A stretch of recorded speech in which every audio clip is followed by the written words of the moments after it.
लोग कह रहे हैं लॉकडाउन खत्म होने के बाद देश 15 साल पीछे चला जाएगा। मैं प्यारी बता रहा हूँ, मैं दोबारा स्कूल नहीं जाऊंगा। मैं भी।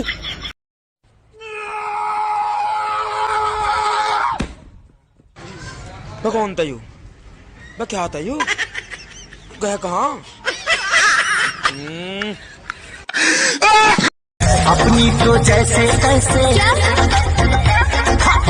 थोड़ी ऐसे या वैसे कट जाएगी।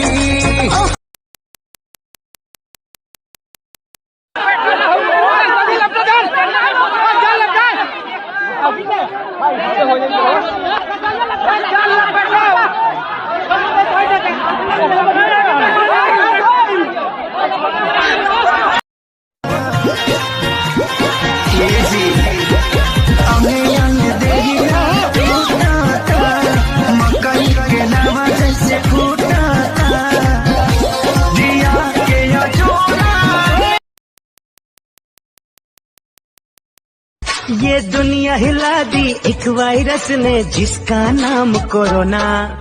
हिंदुस्तानी कहता इससे डरो ना।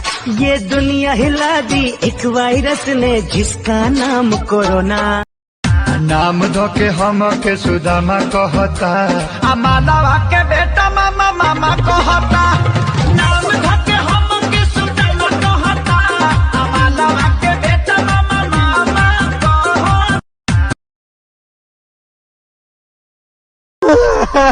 क्या हुआ भाई, क्यों रो रहा है? भाई तेरी भाभी किसी और लड़के के साथ भाग गई। नहीं भाई, बोल दे ये सब झूठ है, वो तो मेरे साथ भागने वाली थी।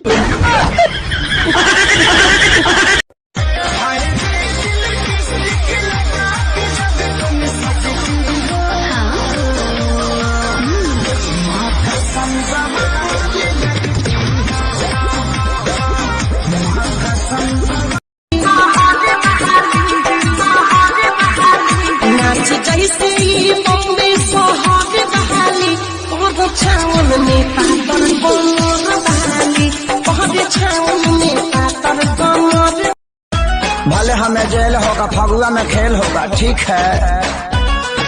भले हमें जेल होगा फगुआ में खेल होगा, डीजे बजाऊंगा बुढ़ऊ लोग के हाथ फेल होगा, ठीक है।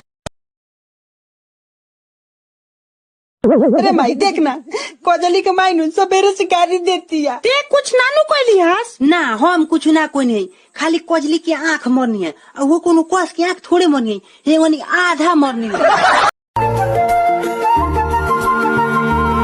चाहे दुख हो चाहे सुख हो, दिल ने तुझको ही पुकारा। दिल की धड़कन में रहते हो मेरी सांसों से कहते हो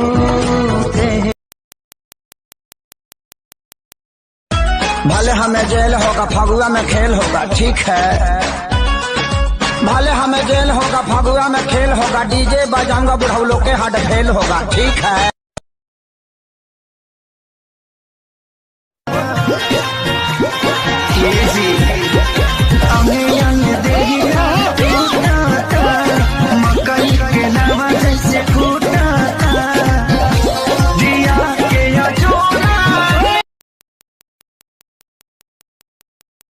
दिल की धड़कन में रहते हो